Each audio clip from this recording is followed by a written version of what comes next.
अस्सलाम वालेकुम नाज़रीन, मैं हूं फ़खर आसिफ बाजवा और मेरे साथ मौजूद हैं दो क्रिकेट दीवाने मोहम्मद उमैर अली, अदनान मतलूब और जामिन सिद्दीकी भी हमें मिड शो में ज्वाइन करेंगे। और आज बुलाया हमने स्पेशल गेस्ट, हमारे साथ मौजूद है मुल्तान सुल्तान के प्लेयर एक्विजिशन और जनरल मैनेजर हैदर अजहर साहब।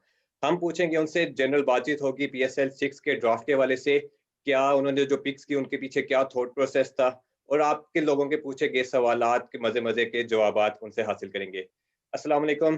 पहले तो जो क्रिकेट दीवाने हमारे हैं उमेर भाई और अंदाज में, तो उन्हें वेलकम करते हैं और फिर वेलकम करेंगे हम हैदर अजहर साहब को। अस्सलाम वालेकुम ऑल। वालेकुम सलाम। वालेकुम सलाम वालेकुम अस्सलाम सर। यार। जी हैदर भाई, पहले तो बहुत बहुत शुक्रिया आपका हमारे शो में आने का। क्या हाल चाल है? ठीक है? मैं तो ठीक हूँ। वो पहले जामिन का इंटरनेट ठीक करवाओ, जो सबसे पीछे वो पड़ा हुआ था। पहले उससे तो इंटरनेट ठीक करवा के उसे कहो अब आ गया हूँ, फिर बाद में नाराज होता रहेगा वो। जामिन को हम बना लेंगे। थोड़ा इशूज की वजह से आ गया, बल्कि जामिन, वेलकम जामिन टू द शो। अस्सलाम वालेकुम गाइस। अस्सलाम वालेकुम जामिन। सॉरी, मैंने कहा मैं ये बता दूं। नेट का यार, ये बता, आजकल ये नेट का ये मतलब चल रहा है नहीं, मैंने कहा इशू आजकल। आई डोंट नो, ये कभी मेरे साथ ये हुआ नहीं है कभी। चलें, शो कंटिन्यू चलो है। बस मेरे साथ ही होना था फिर जामिन। जिस दिन मैं गलती से आ गया हूँ उसी दिन ये सारे प्रॉब्लम्स होनी थी। चले हैदर भाई को सॉरी कर लेंगे हम स्पेशल बाद में। अच्छा, शो स्टार्ट नहीं, करते चलो हैं। स्टार्ट करो आप। हैदर भाई, पहले तो जनरल ड्राफ्ट कैसा रहा? मुल्तान सुल्तान के हवाले से स्पेसिफिकली मैं पूछूंगा, और जो आपकी जो पिक्स आप करना चाहते थे ड्राफ्ट के पहले से, जो आप चाहते होते हैं कि हमने ये पिक्स सिलेक्टेड प्लेयर्स की करनी है, उसमें से आप कितने हद तक, कितने परसेंट कामयाब हुए, और कितने परसेंट आप खुद खुश हैं कि हमारा ड्राफ्ट अच्छा हो गया? अच्छा यार फॉकर, सॉरी इंटरप्ट करूंगा।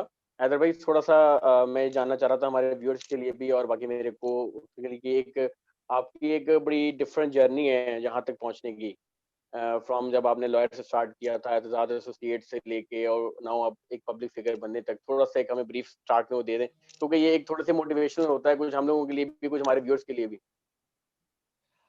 अच्छा, मेरा तो यार मतलब जो जर्नी है, जर्नी के साथ ही फिर पहले शुरुआत कर लेते हैं। ठीक है। शुरुआत मेरी ये है कि यार मैं वैसे कंप्लीटली बाय एक्सीडेंट आया हूँ सारी फील्ड में। लेकिन अल्हम्दुलिल्लाह बहुत थोड़े टाइम में ही अल्लाह ताला की मेहरबानी है कि अच्छी खासी सिग्निफिकेंस मिल गई मुझे।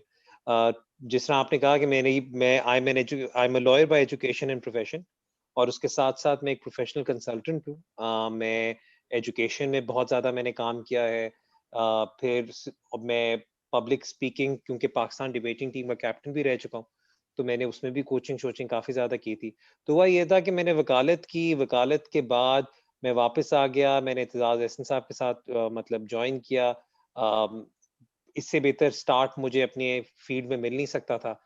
लॉयर्स मूवमेंट की पीक पे मैं आया था, तो was involved in that whole long march और वो सारा काम भी। तो फिर उसके बाद सिचुएशन ये हुई कि I was continuing with my law, लेकिन 2013 में मेरी तबीयत बहुत ख़राब हो गई थी। और जब मेरी तबीयत ख़राब हुई थी, तो मैंने उस वक़्त तो सारे अपनी बीमारी के टाइम पर मैंने असेस किया कि I wanted to do more. I want to do things that I was happy doing. फिर उसके बाद चक्कर क्या हुआ कि अल्लाह का करना था। मुझे पीटीवी वालों ने अम, उस वक़्त as a public speaking coach and as a lawyer उन्होंने मुझे 1-2 कंसल्टेंसीज़ के लिए पकड़ा। तो उनके मैनेजिंग डायरेक्टर थे मोहम्मद मालिक साहब। तो उन्होंने मुझे कहा, "लड़के, तू खुद क्यों नहीं टीवी पे आ जाता?" मैं कहा, "जी, मैं आ जाता हूँ।" तो उन्होंने कहा, "अच्छा, तो क्या कर सकते हो?" मैं कहा, "जी, अभी के लिए तो क्योंकि टाइम शॉर्ट था, 2014 का फुटबॉल वर्ल्ड कप आने वाला था, तो मैं कहा, जी, मैं आपकी वर्ल्ड कप की प्रोग्रामिंग में सँभाल लेता हूँ।" तो उन्होंने कहा, "ठीक है, कर लो।" अब मैं जब प्रोग्रामिंग करने आया, तो on the day of my first show was the very, very first time that I met Rehan ul Haq. और हसन चीमा को ख़ैर मैं पहले जानता था, एड्सन का जूनियर था, लेकिन हमारी पहली प्रॉपर कन्वर्सेशन तब हुई। वो शो होना था आधे पौने घंटे का, लेकिन हम लोग 4 घंटे ऑन एयर बैठे रहे थे। और वहाँ से फिर ये सारी जर्नी स्टार्ट हुई, क्योंकि व्हेन पीपल स्टार्टेड नोटिसिंग, तो लोगों ने पहले लीगल कंसल्टेंसीज़ के लिए रीच आउट किया और सारा कुछ किया। तो उससे एटलीस्ट ये फिर ये ज़रा अवेयरनेस स्टार्ट हो गई लोगों में कि यार चलो ठीक है, we can talk to him on legal consultancies and we can talk to him on sports consultancies as well. फिर जब पीएसएल स्टार्ट हुआ, तो शुरू-शुरू में आई हैड अदर कमिटमेंट्स, मैं पीएसएल के पहले 2 सीज़न्स में नहीं था। लेकिन जब 6th फ्रैंचाइज़ बिकी, तो वसीम अकरम साहब मुझे लेकर आए, and Sean's were the owners, and I'll always be grateful to Usher Sean for giving me an opportunity there. वो मुझे लेकर आए, उन्होंने मुझे बैठकर सारे क्रिकेट ऑपरेशंस मुझे सौंप दिए। तो मेरे लिए उससे अगेन पहले एतजाज एहसन और फिर अब यहाँ पे जब स्टार्ट किया तो वसीम अकरम, तो इससे बेहतर कोई मेरे लिए ग्रूमिंग हो नहीं सकती थी। और वसीम भाई ने मुझे उस 1.5 साल में इतना कुछ सिखा दिया कि अल्हम्दुलिल्लाह उसके बाद मैंने T10 भी की, मैंने जो कैनेडियन लीग है उसका भी ड्राफ्ट एक टीम के लिए किया, कैरेबियन लीग का भी ड्राफ्ट किया, एक आधी बॉक्सिंग लीग भी मैंने की। तो फिर उसके बाद there was no turning back. तो मेरी फिर जर्नी इस तरीके से स्टार्ट हुई थी। इस सारे में क्रिकेट का जो आपका शौक है वो किस हद तक आपको मोटिवेट करता रहा? शुरू से शौक था यार क्रिकेट का? यार शुरू से शौक था क्रिकेट का, और शुरू में अब लोगों को पता नहीं है लेकिन लाहौर में मल्टीपल एक मौके पर एसोसिएशंस हुई हुई थी, ये बिफोर पीसीबी एक्चुअली स्ट्रीमलाइंड। तो मैंने बल्कि पाकिस्तान अंडर 15 टीम का ट्रायल भी दिया था और मैं रिजर्व्स में सिलेक्ट हुआ था। ये वो टीम है जिसके अंदर बाजिद खान और आई बिलीव फैसल इकबाल भी गए थे।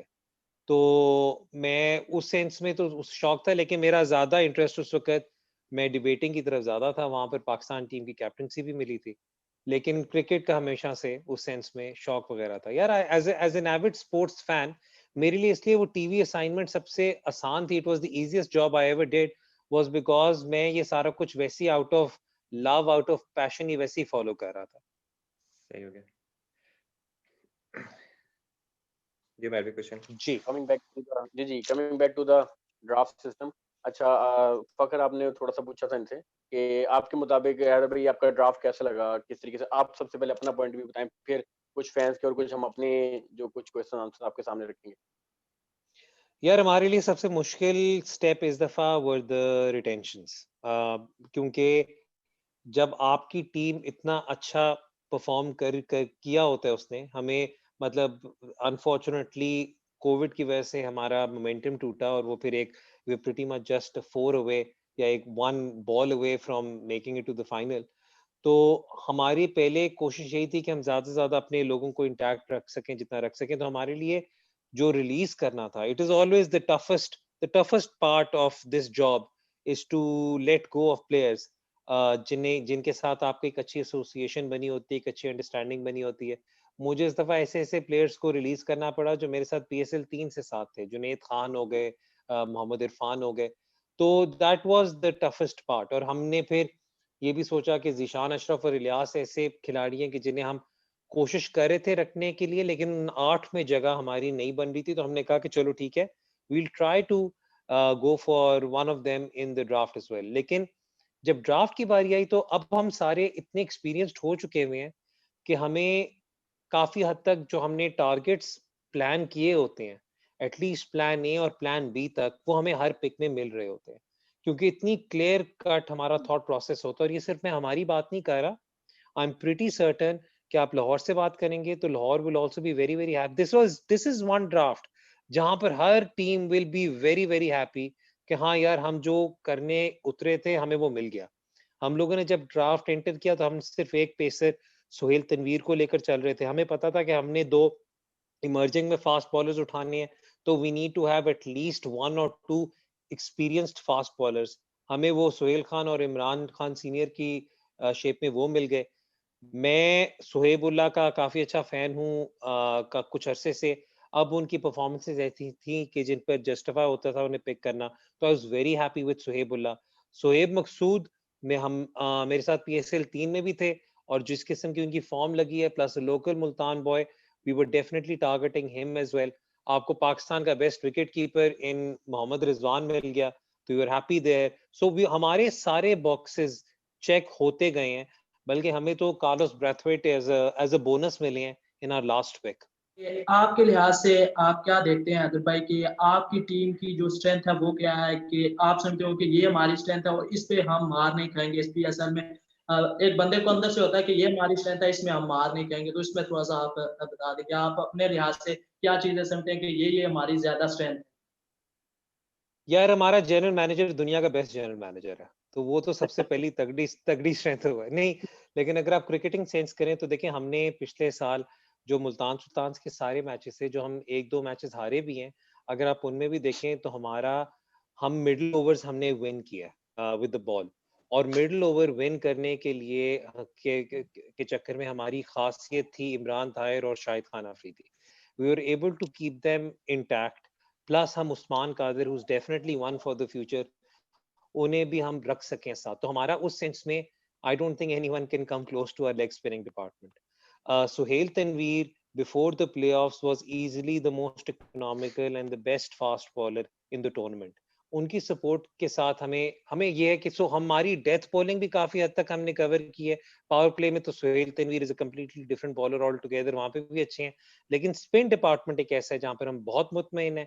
और अगर आप हमारा इस वक्त टॉप बैटिंग ऑर्डर देखें, अगर हमारे पहले 4 में से 2 भी चल जाते हैं या 1 भी चल जाता है, तो we can easily score close to 170 180 in every single innings. तो उस सेंस में हम लोग बहुत बहुत मुतमईन है, क्योंकि जब आपके बैटिंग लाइनअप में विंस लेन, रायली रूसो जैसे प्लेयर्स ऑलरेडी अवेलेबल हों, तो आपको काफी ज्यादा होप मिलती है, क्योंकि आजकल खुशदिल भी बड़ी फॉर्म में है, वो भी आपको नीचे सपोर्ट प्रोवाइड कर देंगे. So we are overall we very very happy. लेकिन अगर आपने एक डिपार्टमेंट कहना है तो I think no one comes close to Imran Tahir and Shahid Afridi and Usman Qadir. Spin का ही थोड़ा आपका अच्छा मेजर हो है। गया, तो इसमें आपके पास ऑप्शन थी राशिद खान को ही पिक करने की. वो आपके जेहन में थोड़ा गुजरा होगा कि राशिद को ही पिक कर लेते हैं, 4-4 लेग स्पिनर हो जाएंगे. यार Imran Tahir had done really really well for us through out PSL 3 में भी. और अब इमरान ताहिर ने भी हालांकि पीएसएल 4 हमारे लिए नहीं खेला, but I think the highest wicket taker for Multan Sultan is Imran Tahir. तो इमरान ताहिर के साथ हमारा रिलेशनशिप भी बड़ा अच्छा है. Imran Tahir is a mentor for Usman Qadir as well. तो there was absolutely zero doubt कि हम इमरान ताहिर को रख रहे हैं या नहीं रख रहे. तो राशिद खान का सवाल तब उठता अगर हम इमरान ताहिर पर सोच रहे होते of letting him go.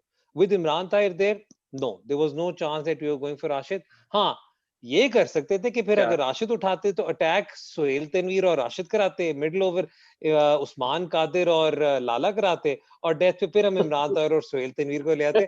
अब ये होने नहीं लगा था. तो ये वाला चक्कर है. प्लस देखें, it makes a lot of sense for teams to go for Rashid, लेकिन हम हमेशा देखें, हम बहुत ज्यादा अवेलेबिलिटी को देखते हैं. I understand Rashid is such a huge name कि आप ये भी कर सकते थे कि राशिद को पोस्ट 6 मार्च आप रख लें और उससे पहले लमी चन्ने जैसी कोई रिप्लेसमेंट रख लें. या in Lahore case I personally think कि Maaz Khan can fill in for the first half and then Rashid will come in. वो बट हमने वो चीज की नहीं. हम बहुत कॉन्फिडेंट थे कि हमने इन तीनों को रखा हुआ है, इन तीनों ने हमें डिलीवर करके दिया है. We are happy with. और इनमें अच्छा आप हैदर भाई, एक कमेंट ऐड करना चाहूंगा. सॉरी फकर. अच्छा, एक कमेंट ऐड करना चाहूंगा. वो मेरा नहीं है बल्कि वो अली खान तरीन का ही है. वो उनके मैंने पढ़ा था, वो कहते हैं कि जी अगर मैं मतलब ड्राफ्ट के अंदर मुझे अगर इतनी अथॉरिटी दी जाती तो I would love to add more youngsters rather than old guns. तो इस बारे में आप क्या कहेंगे? क्योंकि हमारे पास वो देखें तो अगर आपने बात की कि इलियास और आपने उसकी बात की, हमारे पास मौका था मतलब मुल्तान के पास कि आप उनको ड्राफ्ट के अंदर प्री पिक कर सकते थे. लेकिन यू आर गोइंग मतलब आपने एक्सपीरियंस सोहेल खान की तरफ गए. जैसे कि अभी आपने काफी चीजें तो खुद ही बता दी हैं कि हमें, क्योंकि जब हमने एमरिजिंग के अंदर फास्ट बॉलर्स ले लिए थे, तो आई थिंक तो आप लोगों को एक एक्सपीरियंस बॉलर रिक्वायर्ड था. देखिए, मुझे नहीं लगता पाकिस्तान में कोई भी यंग क्रिकेटर्स का इतना बड़ा सपोर्टर और एडवोकेट है जितना बड़ा सपोर्टर अली खान तरीन है. And Ali has worked really really hard on it, and he continues to support them and he continues to promote them. Or and this is now a completely different environment for young cricketers because Ali उन्हें जब back करते हैं तो अली उन्हें full back करते हैं. So that is very very heartening. Ilyas का ये चक्कर था कि देखिए, हमारे लिए पहले सोहेल खान लॉक करना बहुत जरूरी था. हमारी अगली बारी तक, और हमारे लिए कीपर लॉक करना जरूरी था. हमारी तीसरी बारी तक इलियास पिक हो चुके थे, तो इलियास पर हमें ऑप्शन नहीं मिल रही थी. ठीक है, क्योंकि मोहम्मद इलियास को पहली दफा जब पिक किया था तो इलियास को पहली दफा पीएसएल 3 में उठाया था. It was before this management, और इलियास को पूरा बैक किया था. उस वक्त जो ड्राफ्ट किया था वो मैंने किया था, नदीम खान साहब थे, अब्दुर्रहमान साहब थे, फैसल मिर्जा थे, शुएब मलिक और जोहान बोयटा थे. तो हमने Ilyas has been with me for 2 years and now Ilyas is reaching that next phase. I'm glad that he got picked for a team.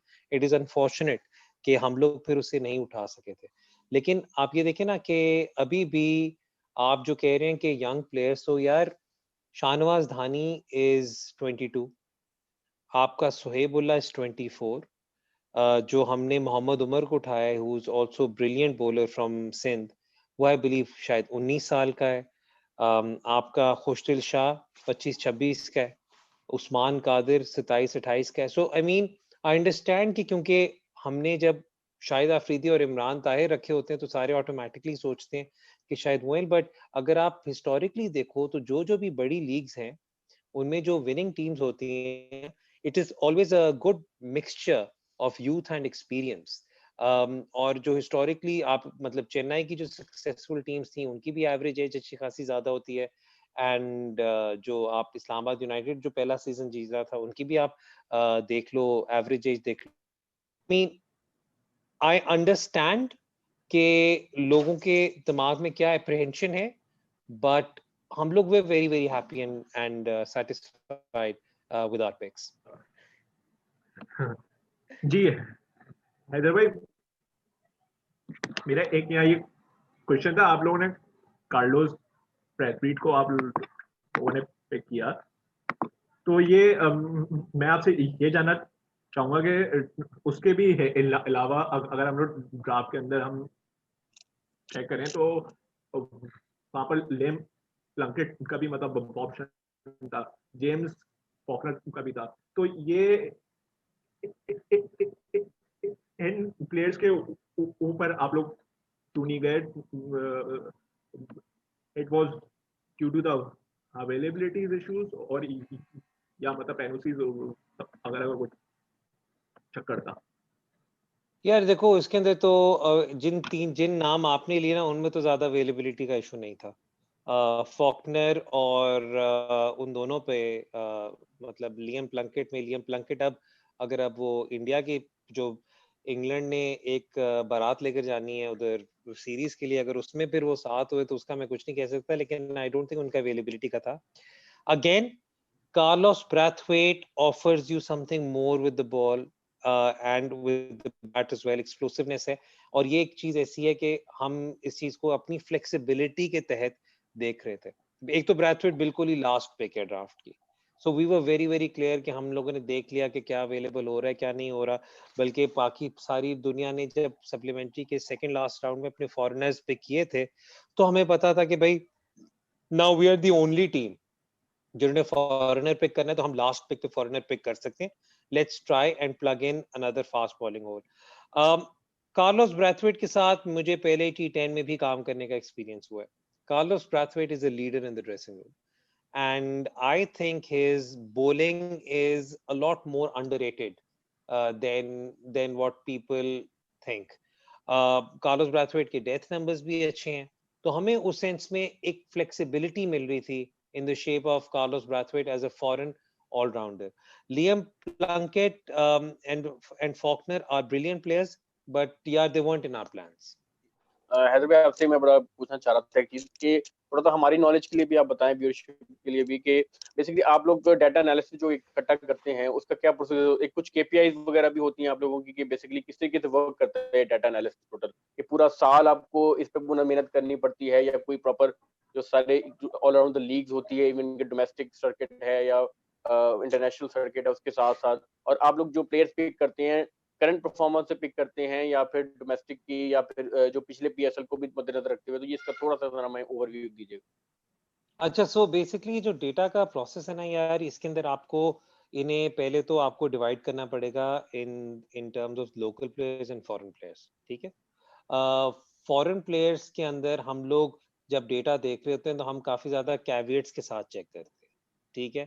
हम लोग ये भी देखते हैं कि फॉर एग्जांपल अगर NatWest T20 ब्लास्ट है तो उसमें टीमें भी माशाल्लाह अच्छी खासी ज्यादा हैं, तो the conditions are also something जिनमें हम दिमाग में रखा होता है। तो हम NatWest T20 ब्लास्ट में पहले तो देखते हैं क्वालिटी ऑफ ऑपोजिशन या बॉलिंग क्या थी जिसके खिलाफ एक पर्टिकुलर बैट्समैन ने परफॉर्म किया है, ठीक है। और जहां तक आप डेटा की बात करो यार, आप इस वक्त जो तमाम तर फ्रेंचाइजेस जिन जिन सर्विसेज को भी इंगेज करती हैं, क्योंकि जो सबके लोकल एनालिस्ट भी होते हैं, उन्हें सॉफ्टवेयर सपोर्ट मिल रहा होता है फ्रॉम सम अदर कंट्री, ठीक है, और जो भी होता है उनके पास ये बेसिक डेटा अवेलेबल होता है। एक बैट्समैन के पावर प्ले के नंबर्स, मिडल ओवर के नंबर्स, डेथ के नंबर्स, सिमिलरली बॉलर के यही फेजेस के नंबर्स, फिर बैट्समैन के numbers against left arm Orthodox, against leg spin.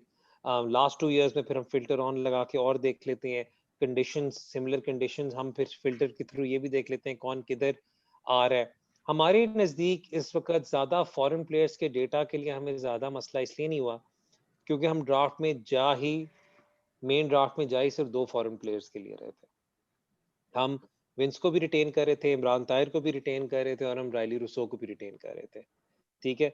तो हमारे लिए अगर हमने कंपैरिजन करना था तो the question was going to be either Chris Lynn और Gayle, right, and we saw a higher upside to going for Lane इस वक्त because उनका पिछला PSL भी बड़ा अच्छा गुजरा था, and we knew कि यार चलो ठीक है, इनके साथ फिर हमें एक बहुत ही एक्सप्लोसिव ऑप्शन है क्योंकि गेल, while he is Gale, the greatest T20 player of all time, ठीक है, क्रिस गेल ने आज अब अपनी गेम काफी चेंज की हुई है, which credit to him by the way, keeping his own waning powers in mind, ठीक है। तो एक तो उस सेंस में हमें डेटा का इतना इंटेंस डेटा उधर देखने की जरूरत नहीं पड़ी थी। जहां लेकिन कलेक्शन ईयर राउंड हो रही होती है, और ये जो सर्विसेज आपने जिन्हें आप एंगेज करते हैं इनका काम ही होता है to collect, they collect data on every tournament, on every televised match as well, ठीक है। तो इनके पास डेटा सारा वहां पर होता है। फिर the interpretation of data is what is more important. अब जब आप बात करते हैं ना लोकल प्लेयर्स की, यहाँ पर कहानी बड़ी डिफरेंट हो जाती है। यहाँ पे कहानी ये होती है कि आपके पास लोकल प्लेयर्स का सही डेटा या उसे आप इंटरप्रेट करना आपके लिए एक मिस्ट्री है। अगर आप एक इफ्तिखार जैसे प्लेयर को देखें तो इफ्तिखार का आई थिंक T20 का जो स्ट्राइक रेट होगा वो गालबन 120 या 120 के करीब होगा, लेकिन हम सबको पता है कि Iftikhar is a 140 strike rate वाला प्लेयर। सो यहाँ पर उसके पीछे क्या वजूहात थी कि वो, so you don't really, I mean you have to then rely a lot on your local people, local scouts and local think tank to help you and advise you on those players, ठीक है। लेकिन हमने इस दफा ये किया कि हमने इस दफा, and credit to the owner Alamgir Khan Tareen साहब, उन्होंने ये किया है कि उनके पास इस वक्त पूरा डेटाबेस, हमने एक अपना फॉर्मूला लगाकर प्लेयर्स को फर्दर फिल्टर किया था जिसके अंदर स्ट्राइक रेट और एवरेज को एक सर्टेन वेटेज मिली हुई थी, और number of scores and opposition को सर्टेन वेटेज मिलकर हमने अब अपना फिर एक फॉर्मूला डिवाइस किया था, जिसके बाद से हमारे पास इंफॉर्मेशन थी सारे अंडर 19 प्लेयर्स की, सारे सेकंड 11 के प्लेयर्स की, सारे फर्स्ट 11 के प्लेयर्स की, कायदे आजम ट्रॉफी की, so on and so fourth. तो जो सारे पाकिस्तानी प्लेयर्स थे हमारे पास उनका डेटा हमने खुद असेंबल किया था इस दफा। सो it is an interesting thing, but it is something that we, as we go on, we're trying to improve and streamline a lot more. Okay Haider भाई, ये जरा मुझे आप एक चीज यही बताएगा, इस बार अगर हम ड्राफ्ट ओवर इटसेल्फ की हम बात करें तो बहुत चैलेंजेस मतलब आए इस बार कोविड की वजह से बहुत डिलेज हमें इस बार मतलब अपडेट्स में मिले। तो ये प्लेयर्स की जो मतलब अवेलेबिलिटी है, इस पर क्या आप लोग सब फ्रेंचाइज का लास्ट मोमेंट बहुत अनसर्टेनिटी थी या कुछ और इश्यूज थे, ये जो इतना मतलब डिलेज वगैरह जो आए हैं? देखें जो डिलेज वगैरह आए हैं इस पे I don't think it is appropriate to say anything, क्योंकि there were some other matters which were being discussed and streamlined, which frankly speaking for franchises were of a lot more importance than the draft. So we were trying to resolve those issues and we were trying to address those issues. Lekin credit to the PSL player acquisition team, खास तौर पे इमरान को, कि उन्होंने despite very late agreements on a number of things, they were able to prepare this list of players for us and this roster of players for us. उसके अंदर काफी ज्यादा जो था ना, लेकिन जहां तक आप अवेलेबिलिटी की बात कर रहे हो, देखो जो अवेलेबिलिटी वैसे ही चैलेंज थी, जब कोविड की वजह से सारी सीरीज वगैरह पहले की पोस्टपोन हुई थी, तो सब कुछ ही FTP, everyone wanted to catch up on their FTP, तो यही विंडो लोगों को मिल रही थी जिसमें इस वक्त सारी तो टेस्ट टीमें सवाए हमारे खेल रही हैं यार इस वक्त उस टाइम पर। तो आपको इस टाइप की तमाम चीजों को दिमाग में रखना था। तो ये जो आपको जो डिलेड आप लोगों को इन्फॉर्मेशन मिलती रही है, हमें उस तरह इतनी डिले से इंफॉर्मेशन नहीं मिल रही थी। इस जैसे कि जब ये ड्राफ्ट वगैरह का सारा प्रोसेस हो रहा होता है, हम किसी चीज पे कमेंट नहीं कर सकते जब तक उसकी ऑफिशियल कंफर्मेशन ना हो। हम तो यार अपनी रिटेंशंस अनाउंस नहीं करते जब तक पहले पीसीबी या पीएसएल उसे अनाउंस नहीं कर देता। तो ये वाली कुछ हमारे पे बंदिशें होती हैं which we have to keep in mind.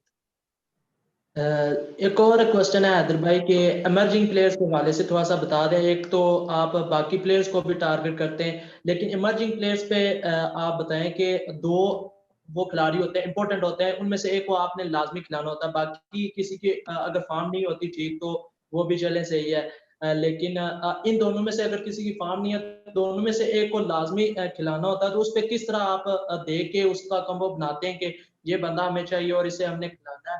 तो कितना इम्पोर्टेंट समझते हैं कि हर फ्रेंचाइज के लिए ये जरूरी है इमर्जिंग प्लेयर को एक अच्छा इमर्जिंग प्लेयर उसे मिले? सबसे ज्यादा जरूरी है। मैं बल्कि अभी ऑफ एयर कह रहा था, मैं अभी फिर भी आपको बताता हूँ कि जब भी ड्राफ्ट ऑर्डर बनता है, तो मैं और इस्लामाबाद से रेहान उल हक और क्वेटा से नबील हाशमी, हम ये नहीं देख रहे होते कि हमारी प्लेटिनम में कौन सी बारी है, हम ये देख रहे होते हैं कि हमारी इमर्जिंग में कौन सी बारी है, क्योंकि हमें फिर उसमें काफी हद तक क्लैरिटी मिलती है कि यार हमने क्या आइडेंटिफाई करना है। एक तो पहली बात ये होगी, क्योंकि आपने जिस तरह आपने कहा कि that emerging player has to play, तो वो फिर बहुत जरूरी होता है, और वो आप डिप इन परफॉर्मेंस उसमें नहीं क्या नाम है अफोर्ड कर सकते। ठीक है। अब जहां तक आपने बात की है ना, तो देखें डिफरेंट फ्रेंचाइजेस की डिफरेंट मेंटालिटी होती है और सोच होती है अपने इमर्जिंग प्लेयर्स को लेकर।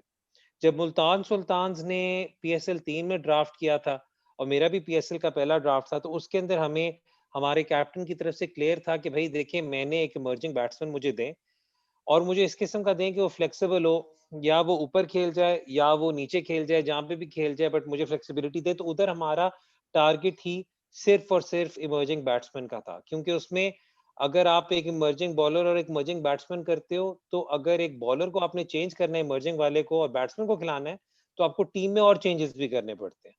ठीक है, टू मेक दैट बैलेंस। लेकिन अगर सेम एक्सपर्टीज हो, तो आपके लिए स्ट्रेट स्वॉप हो जाता है। तो हमने तब इमर्जिंग बैट्समैन किया था। Last year we took a gamble कि चलो ठीक है, एक इमर्जिंग बैट्समैन और दूसरे को एक इमर्जिंग विकेट कीपर और एक फास्ट बॉलर कर लेते, क्योंकि वो गैम्बल हमारे लिए इसलिए नहीं था क्योंकि हम लोगों ने इलियास के साथ सीजन एक गुजारा हुआ था। वी न्यू के Ilyas is a guarantee for us. ठीक है। और रुहेल का हमने ये देखना था कि अगर जिशान अशरफ ना क्लिक कर रहे होते, तो हम फिर रुहेल को टीम के अंदर स्लॉट कर सकते थे। तो emerging becomes very very important.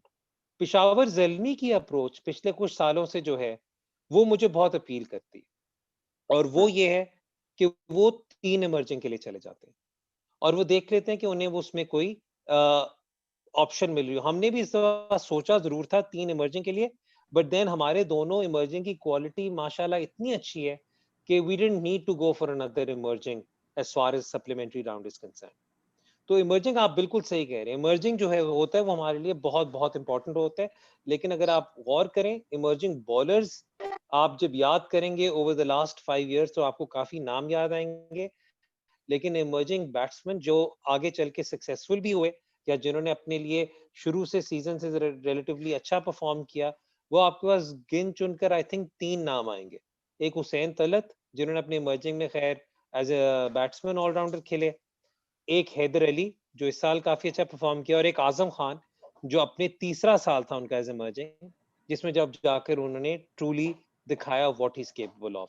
तो हम मेरा मेरा ओपिनियन हमेशा ये होता है कि I always feel a lot more comfortable कि with our emerging bowlers, and I think कि हमारे इमर्जिंग बैट्समैन के भी वो शायद मेच्योरिटी लेवल नहीं होता जो होना चाहिए। आई कैन बी रॉन्ग, लेकिन आपको ये वाली बात का अंदाजा लगाना बहुत जरूरी है कि जो पीएसएल है, पीएसएल में the quality of bowling is of international standard.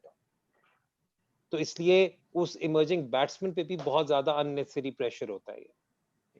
Haider भाई, आपने बात की कि जो एक मेन कीपर होता है उसका, जैसे लास्ट ईयर आपने ज़िशान अशरफ को लिया था और उसका बैकअप आपने रुहेल नज़ीर को रखा हुआ था, तो इस साल जो आपका एक ही कीपर है मोहम्मद रिजवान है। हमने लास्ट ईयर देखा कराची किंग्स ने उनको एक मैच भी नहीं दिया। नो डाउट वो पाकिस्तान के अभी इस वक्त के फर्स्ट चॉइस के कीपर हैं, लेकिन आपकी टीम में सिर्फ एक कीपर है मोहम्मद रिजवान। तो ट्विटर पे भी काफी लोग ये ना क्वेश्चन पूछ रहे थे कि आप इसका बैकअप कुछ आप किसी को कंसीडर कर रहे हैं कि खुशदिल से पार्ट टाइम विकेट कीपिंग करवाई जाए, या मोहम्मद रिजवान अगर क्लिक नहीं करते, क्योंकि उस तरह का T20 का स्ट्राइक रेट मोहम्मद रिजवान का भी नहीं है। फिर शान मसूद को भी आपने एज कैप्टन अपनी प्लेइंग 11 में इन करना है, वो भी 120 के स्ट्राइक रेट पे आ जाते हैं। तो इन दोनों को आप टॉप ऑर्डर पे कैसे मैनेज करेंगे, और मोहम्मद रिजवान के बैकअप कीपर का मैं तो अच्छा, पहली बात तो यार, आई थिंक शान का स्ट्राइक रेट अगर आप पिछले पूरे साल देखें या पिछले 2-3 सालों से देखें, तो उसका वाइट बॉल क्रिकेट में स्ट्राइक रेट या T20s में strike rate is in excess of 130। PSL alone में I believe he was 129 if I am not mistaken, जो हमारे लिए शीट एंकर का रोल बड़ा अच्छा करते हैं। लेकिन आपका सवाल बहुत अच्छा है। आपका सवाल अच्छा इस सेंस में है कि अगेन कि क्या इसकी बैकअप है या नहीं है। यार देखिए, इस वक्त इस पे तो कोई दो राय नहीं है कि Rizwan is the best wicket keeper in the country, ठीक है। और रिजवान के साथ हमें, क्योंकि देखें पाकिस्तान के अंदर PSL के अंदर कई दफा हम लोग ये वाली बात नहीं करते, लेकिन पिछले 1-2 सीजन्स में some of the unsung heroes have been those players जिनके इर्द गिर्द बैटिंग चली है। अगर आप ज़ल्मी का रन याद करें PSL 4 का, तो उसके अंदर इमामुल हक का बहुत सिग्निफिकेंट रोल था, ठीक है। सिमिलरली बाबर का तो of course, and even Lahore Qalandar के अंदर Fakhar Zaman was a lot more subdued than what Fakhar Zaman actually is. कि फखर जमान का भी आई बिलीव शान मसूद के करीब ही स्ट्राइक रेट था। तो एक तो ये कि उस सेंस में you need to have some sensible heads around. दूसरा, जहां तक आपने बैकअप कीपिंग वाली बात की, खुशदिल शाह ने, हाँ, खुशदिल शाह ने अपने कुछ टूर्नामेंट्स में, डोमेस्टिक टूर्नामेंट्स में विकेट कीपिंग की हुई है। He does give us an option, but अभी वी आर स्टिल असेसिंग। अभी तो जब कैंप लगेगा तो we will see where each and every one of them stand, and फिर हम उसके मुताबिक फिर then will be in a much better position. लेकिन रिजवान अभी जो हमने ड्राफ्ट किए, वो फुल इस इंटेंशन से किया कि he is in our 11 and he will be the number 1 keeper, unless कि कोई बहुत ही exceptional combination हमारा बन रहा हो, then we'll see what we have to do. लेकिन Rizwan for us, there should be no doubt over him. और रिजवान को आपने ड्राफ्ट से पहले हिट किया हुआ था कि हमने रिजवान पे जाना है, और फिर आप गए, या ये ड्राफ्ट के बीच में फैसला हुआ? यार देखो, आपका Rizwan was our number 1 choice, ठीक है। Rizwan was our number 1 choice, और आइडियल सिनेरियो हमारा ये होता कि हम रिजवान को सिक्योर करके फिर ज़िशान अशरफ को पिक कर लेते, ठीक है, ताकि हमारे पास फ्लेक्सिबिलिटी होती। लेकिन रुहेल भी हमारे से पहले पिक हुए हैं, ज़िशान भी हमारे से पहले पिक हुए हैं, तो फिर हमने कहा कि फिर हमें उस तरीके से किसी बैकअप कीपर की जरूरत नहीं है। we can take a gamble on a part time keeper, लेकिन अब रिजवान को सिक्योर करना हमारे लिए ज्यादा जरूरी है। तो हमारी अगेन देखें, हमारे लिए ये ड्राफ्ट, जब आप की टीम अच्छा परफॉर्म कर रही होती है ना, तो आपके लिए अगले साल का ड्राफ्ट में जो की पॉइंट्स होते हैं कि एक तो आप अपनी कोर को इंटैक्ट रखें, नंबर 1। दूसरा ये कि आप ऊपर की कैटेगरीज में, हर कैटेगरी में एक एक स्पॉट अपना ओपन कर लें किसी तरीके से, ताकि आप अपने आप को सोलिडिफाई कर सकें। हमारे साथ अनफॉर्चुनेटली चक्कर ये हुआ कि हमारे सारे प्लेयर्स की कैटेगरीज इतनी ऊपर चली गई कि हम लोग बिल्कुल स्टैक्ड थे डायमंड में और गोल्ड में, बल्कि हमने तो 2 प्लैटिनम लेवल प्लेयर्स को डायमंड में डाला, ठीक है। तो सिचुएशन, तो उसके बाद हमारी सिर्फ एक पूरी प्लैटिनम में पिक थी एक, फिर उसके बाद हमने सिल्वर में खेलना था, जो भी हमने खेलना था। तो इस वजह से we had to be very very careful कि हम क्या करें। तो हमारे लिए सिल्वर राउंड एंटर करते वक्त the experienced fast bowler was much more important pick. फिर हमने फिर कीपर पे फोकस किया था। ओके हैदर भाई, मेरा क्या एक आपसे क्वेश्चन है, ये आप कैटेगरीज की, आप यहाँ प्लेयर्स की बात कर रहे थे, तो ये ऑन लोग फॉरेन प्लेयर्स जो होते हैं ड्राफ्ट के अंदर अपनी कैटेगरीज खुद डिसाइड करते हैं कि इन्होंने किस कैटेगरी में खेलना है। तो ये रूल क्या आप समझते हैं ये मतलब फेयर है? बिकॉज कुछ प्लेयर्स फॉरेन की अगर मैं बात करूं, प्लेटिनियम में कुछ पे ऐसे जो नो डाउट बहुत अच्छे हैं, टैलेंटेड है, बट मैं पर्सनली ये नहीं समझता था कि अभी ये उस लेवल पर ये मतलब है कि इनको इतनी हाई कैटेगरी में अभी इनको मतलब होना चाहिए। तो ये आप लोग इनके मतलब एजेंट्स के साथ नेगोशिएट नहीं कुछ करते? बिकॉज कुछ प्लेयर्स थे ऐसे इसके ऊपर फैन बहुत बात कर रहे थे और बहुत सरप्राइज भी मतलब होते यार ये कैसे इतनी बड़ी कैटेगरी में ये लोग आ गए। तो इस पर कुछ अगर कहना चाहें।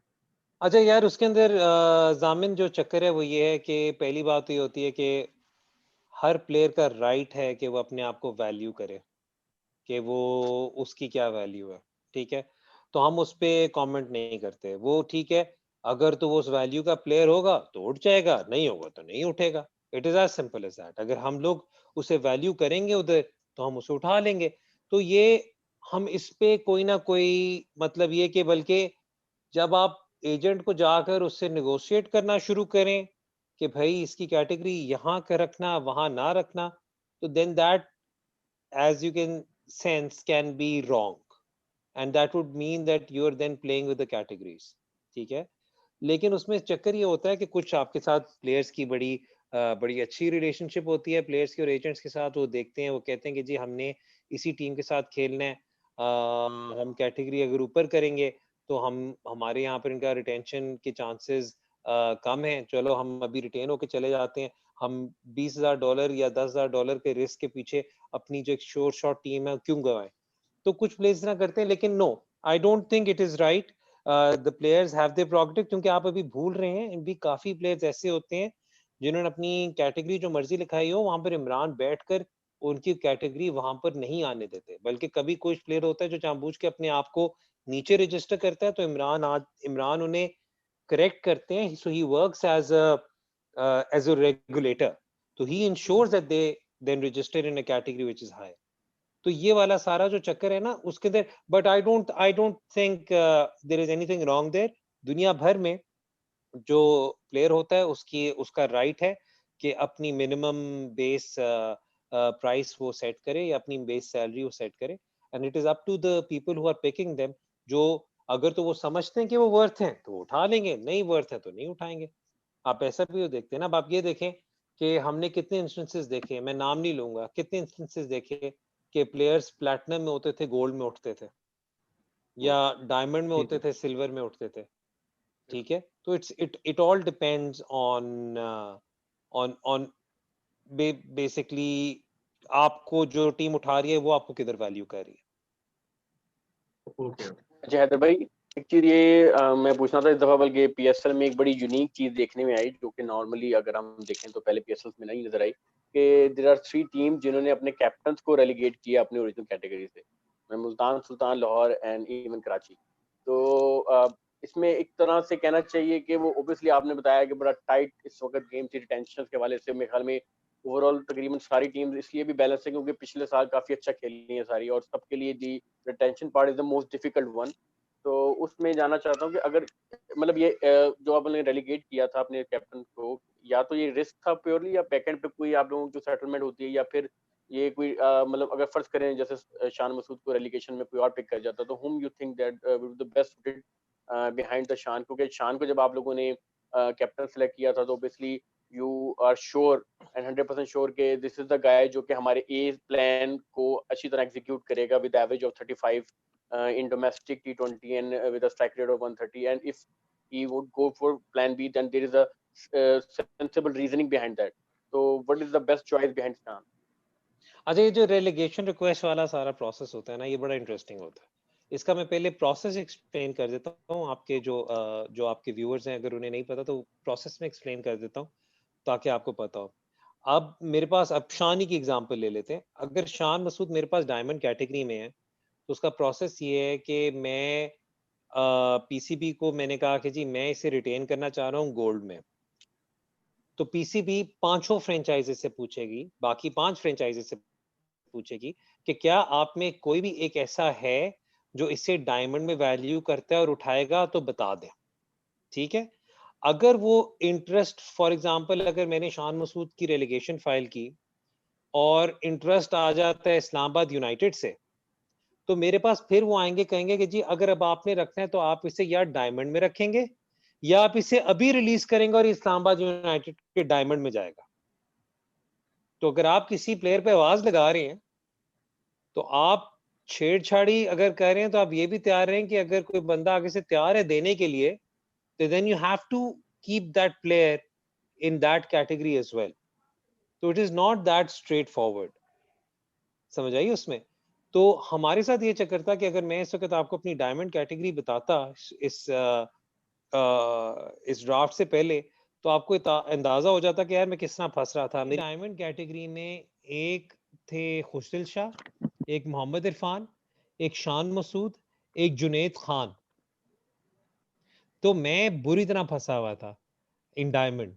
तो हमने फिर उस वक्त कहा कि चलें ठीक है, we let Junaid and Irfan go और शान की रेलीगेशन फ्लोट करते हैं, देखते हैं कि क्या दूसरी टीम में से किसी से इंटरेस्ट आ रहा नहीं आ रहा। लेकिन जब आप किसी भी प्लेयर की किसी भी कैटेगरी में रेलीगेशन फ्लोट कर रहे होते हैं, आप साथ बाकी 5 टीमों को भी देखते हैं कि उनकी डायमंड में क्या सूरत हाल है, क्या उनके पास ऑलरेडी 2 पाकिस्तानी खिलाड़ी हैं इस रोल में या नहीं, इस कैटेगरी में या नहीं, क्या उनके पास भी स्पेस होगी या नहीं।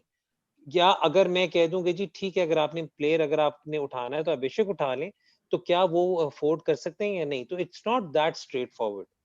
लेकिन जहां तक आपके बात की 3 कैप्टन रेलीगेट हुए, तो ये अब क्या नाम है, I don't think there is any problem in that आपकी, बिकॉज मैं शान की तौर तो बात कर सकता हूँ, क्योंकि रेलीगेशन करने से पहले आपको प्लेयर की इजाजत भी लेनी होती है। एंड शान is a phenomenal team man. शान ने कहा कि जी आप मुझे बेशक रेलीगेट करें, कोई मसला नहीं है, अगर उससे हमारी स्पेस ओपन होती है तो I am okay to be relegated. तो ये वाली एक आपको उससे पता चलता है यार, for the greater good of the team these players are willing to do this. ठीक, एक कंफ्यूजिंग थोड़ी सी हो रही है कि अगर आपने फर्स्ट किया शान की रेलीगेशन रिक्वेस्ट दी और इस्लामाबाद कहते हैं कि हम इसे डायमंड में उठा लेंगे, तो वो ऑटोमेटिकली इस्लामाबाद उठा लेगी या आपके पास फिर भी चॉइस होती है कि हम आप बैकअप हो जाएं अपने डिसीजन से कि हम नहीं देना चाहते?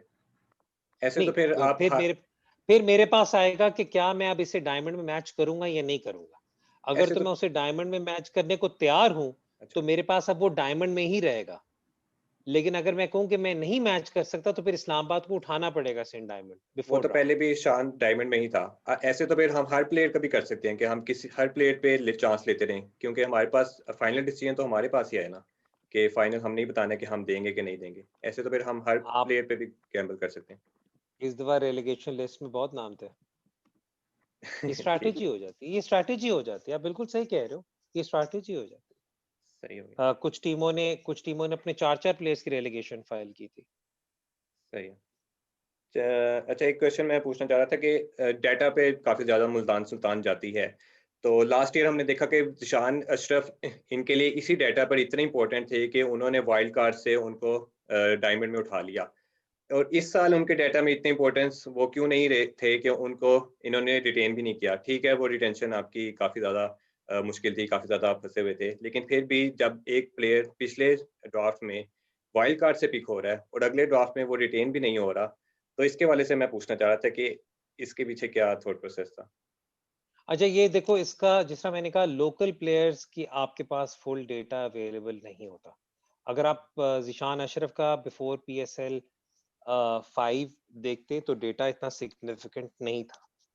ज़िशान अशरफ पे चांस इसलिए लिया गया था वाइल्ड कार्ड पे, क्योंकि हमने अपनी मल्टीपल 11s बनाई थी और हर 11 में Zeeshan Ashraf was becoming an integral part of that 11 wicket keeper batsman के ऑप्शन में, चाहे हम उसे नंबर 5 पे खिलाएं, चाहे नंबर 6 पे खिलाएं, चाहे ओपनर खिलाएं। तो उस पर उस वक्त हमारे जो लोकल कोचिंग स्टाफ या जो लोकल प्लेयर्स को स्काउट करते हैं लोग, उन्होंने बैठ के कहा था कि जी ही इज दैट केपेबल लड़का कि आप उस पर चांस ले सकते हैं। कुछ पिक्स ऐसी होती हैं जिसमें आप अपनी नीड पहले देखते हो, आप ये बाद में देखते हो कि क्या ये प्लेयर उस कैटेगरी के वर्थ है या नहीं है। ठीक है, हमारे नजदीक Zeeshan Ashraf was so important for us for last years 11 that we needed him there. ठीक है, इस साल ये चक्कर था कि जैसा मैंने आपको कहा कि जब आपको पता है कि एक तो आप रेलिगेशन में 8 पे फंस रहे हैं, क्योंकि जो हमारी ये 8 है ये बड़ी स्ट्रेट फॉरवर्ड 8 थी हमारे दिमाग में। ठीक है, हम we were very fine with going into the draft and finding, अगर हमें हमारे ये प्लेयर्स नहीं मिल रहे, to with finding replacements from the draft. तो इसलिए इसके पीछे कोई डेटा नहीं था, it was primarily just draft strategy. जी हैदर भाई, मैंने आपसे एक चीज पूछना चाह रहा था कि जैसे क्वेटा और लाहौर जो है पीएसएल के अलावा भी दूसरी लीग के अंदर टीम्स लेके जो है वो एक वहाँ पे भी एक अपना जो है ना वो कर रही है एक्सपीरियंस ले, जैसे आपने 4 लीग्स का बताया था ऑफ द रिकॉर्ड के आपको माशाल्लाह 4 लीग्स का एक बड़ा वास्ट एक्सपीरियंस है। तो कोई is there any future plan for Multan Sultan also? और उसमें एक और इसमें ऐड करूंगा कि वन ऑफ द फ्रेंचाइज जो कि वुमेन क्रिकेट पे बहुत फोकस करते हैं, जैसे आपने अली जरीन का बताया कि वो साउथ पंजाब के लिए काफी वो कर रहे हैं, तो उनका भी थोड़ा सा प्लान हम जानना चाहते हैं, क्योंकि लाहौर कलंदर्स का तो थोड़ा सा इसलिए भी ज्यादा होता है क्योंकि वो जियो ऊपर पे काफी ज्यादा व्यूअरशिप है, लेकिन मुल्तान सुल्तान का ऑब्वियसली थोड़ा सा जो है ना हमें हमें जाना चाहिए और ज्यादा इंसाइट के आखिर what are the future plan तो मुल्तान सुल्तान डोमेस्टिक लेवल पे भी और इंटरनेशनल। यार मुल्तान सुल्तान्स का तो बड़ा स्ट्रेट फॉरवर्ड मैं बता रहा हूँ कि if there is an interesting enough opportunity, then why not? I mean, it is as simple as that. Why not? We would be keen. We would be looking into such opportunities. हमने past में भी देखी हैं और अब मतलब I'm talking about other leagues. तो हम अभी भी obviously बात है उसे कंसिडर करेंगे जरूर, लेकिन all of it has to make cricketing and financial sense. So that's the first most important thing. Women cricket का आपने जिस तरह बात की, तो देखें मुल्तान ऑफिशियल कैपेसिटी में कुछ करे ना करे, again hats off to Ali Khan Tareen. जिस तरीके से वो वुमेन क्रिकेट की प्रमोशन के लिए काम करते हैं, उन्होंने बल्कि मुल्तान सुल्तान्स खरीदने से पहले उन्होंने अपना ग्रास रूट्स प्रोग्राम वहां पे स्टार्ट किया हुआ था। तो बहुत में मतलब तो उसका जब नेचुरली जब वो आगे चल के कोई फ्यूचर में कुछ टाइप की अपॉर्चुनिटीज होंगी तो हम उस पर जरूर बात करेंगे, लेकिन on a personal level I believe Ali is doing so much for both the young cricketers, for domestic cricket and for women cricketers के मतलब there will always be some support one way or the other. ठीक एंड है। Last but not the least Haider भाई, आपसे पूछना चाहूंगा कि are you wanted a fan to come in stadium, specially जो आपका लास्ट एक्सपीरियंस मुल्तान में रहा है? Of course, it was of something courस यार, अभी भी रोंगटे खड़े हो जाते हैं सुनकर कि याद करके कि कितना कमाल एटमॉस्फेयर था मुल्तान का। लाहौर भी हमने फुल स्टेडियम्स में खेला, हमने रावलपिंडी भी फुल स्टेडियम में खेला, लेकिन जो मुल्तान मुल्तान का क्राउड था, जो मुल्तान का स्टेडियम था, जो हमें मुल्तान से प्यार मिला, क्योंकि मुल्तान का स्टेडियम शहर से अच्छा खासा दूर है। ठीक है, और वहां पर लोग लाइनों से लगे हुए थे, हमारी वो बस पे फूल बरसा रहे हैं, नारे मारे, लाइनों से लगे हुए, they were it was a once in a lifetime experience. तो ऑब्वियस सी बात है, लेकिन वही बात है कि कोविड पेंडेमिक में अभी कोशिश तो वो कर रहे हैं कि कुछ क्राउड के लिए वो इजाजत ले लें, लेकिन जब तक हालात टोटली अंडर कंट्रोल नहीं होंगे, ऑब्वियस सी बात है इंतजामिया भी इस पे रिस्क नहीं ले सकती। जाते जाते हैदर भाई, एक ड्राफ्ट से पहले ना एक मुल्तान की तरफ से ट्वीट हुई, मुल्तान के ऑफिशियल हैंडल से, उसमें 17 नंबर की शर्ट थी और ड्राफ्ट के साथ पिक थी। तो उस पर ज्यादा ना काफी स्पेकुलेशंस हुई कि शायद एवन लुइस को पिक करने लगे हैं, शायद इसुरु दाना को पिक करने लगे हैं। कुछ कह रहे थे एबी डिविलियर्स, अभी वो फैसल मिर्जा साहब ने भी एक ट्वीट की थी कि कुछ हमने शायद ऐड कर लेंगे प्लैटिनम में। कुछ कहते हैं ये भी वापस आ रहे हैं, मुल्तान पिक करेंगे। तो वो एक ऐसे रैंडम था या उसके पीछे कुछ था साइंस में? कंप्लीटली रैंडम था यार, रैंडम कंप्लीटली रैंडम था, कंप्लीटली रैंडम था। मतलब मैं ये क्योंकि अब सोशल मीडिया टीम ने मुझे भेजा, मुझे ग्राफिक अच्छा लगा, मैंने कहा कुछ डिफरेंट है तो चलो ठीक है लगा दो। हमने बिल्कुल नंबर्स का नहीं सोचा। मैं आइंदा के लिए, क्योंकि I know the fans like to read into every single hint, आइंदा के लिए मैं इसी तरह किया करूंगा कि जो बंदा ऑलरेडी रिटेन्ड है उसी का नंबर लगा दूंगा, इसलिए तो 10 अफरीदी ही लिखा होगा बस। या जो आपकी पहली पिक हो ना Okay. स्पेसिफिक, आपने इसी पे जाना है, उसका लगा दो। अच्छा, तो फैंस के लिए एक और भी चीज बता दें कि फैंस ये भी जानना चाहते हैं कि नई किट हो तो क्या प्रोग्राम है इस साल, कोई चेंजिंग होगी किट में या सेम ही जाएंगे? यार हम सेम जाएंगे, कि उसके पीछे वजह है, उसके पीछे वजह ये है कि हमारी एक ब्रांड आइडेंटिटी और टीम आइडेंटिटी बन रही है विद दिस जर्सी। और हम अभी, और क्योंकि अगर आप देखो तो जो ये जर्सी है ये सदर्न पंजाब को ट्रिब्यूट है। अगर आप इस पे गौर करो तो इस पे मुल्तानी काम ऊपर उसके पैटर्न है ऊपर। उसके अलावा शाहरुख आलम का मज़ार, फोर्ट मनरो और इसी तरह वो दरावर फोर्ट का भी वहाँ पर बना हुआ है ऑन द जर्सी। तो अभी we very very happy with the jersey और हमारे प्लेयर्स वगैरह ने भी कहा कि जी we are happy with this. और अभी तो इस साल तो जिस तरह एकदम से कंडेंस टूर्नामेंट होना है, अभी वील स्टिक टू दिस। इंशाल्लाह ताला आगे चल के जब होम एंड अवे होगा तो हम फिर प्रॉपर होम एंड अवे अपने जो कलर्स होंगे वो मुतारिफ कराएंगे। ठीक है, थैंक यू हैदर भाई, बहुत शुक्रिया आप शो में आने का। बेस्ट ऑफ लक कहेंगे मुल्तान सुल्तान्स की टीम को PSL 6 के हवाले से। काफ़ी अच्छा PSL 5 रहा, टॉप पे फिनिश किया ग्रुप स्टेज में, लेकिन प्लेऑफ्स में जाके वो आगे प्रोग्रेस नहीं कर सके थे। तो thank you once again Haider भाई, और सारे जो हमारे क्रिकेट दीवाने हैं उन सब का बहुत शुक्रिया शो में ज्वाइन करने का। यकीनन आपके सवालात के काफ़ी हद तक जवाब व्यूअर्स को मिल चुके होंगे। और भी काफ़ी बातें करना चाहते थे हम, लेकिन टाइम की कमी की वजह से हम वो नहीं कर सकते।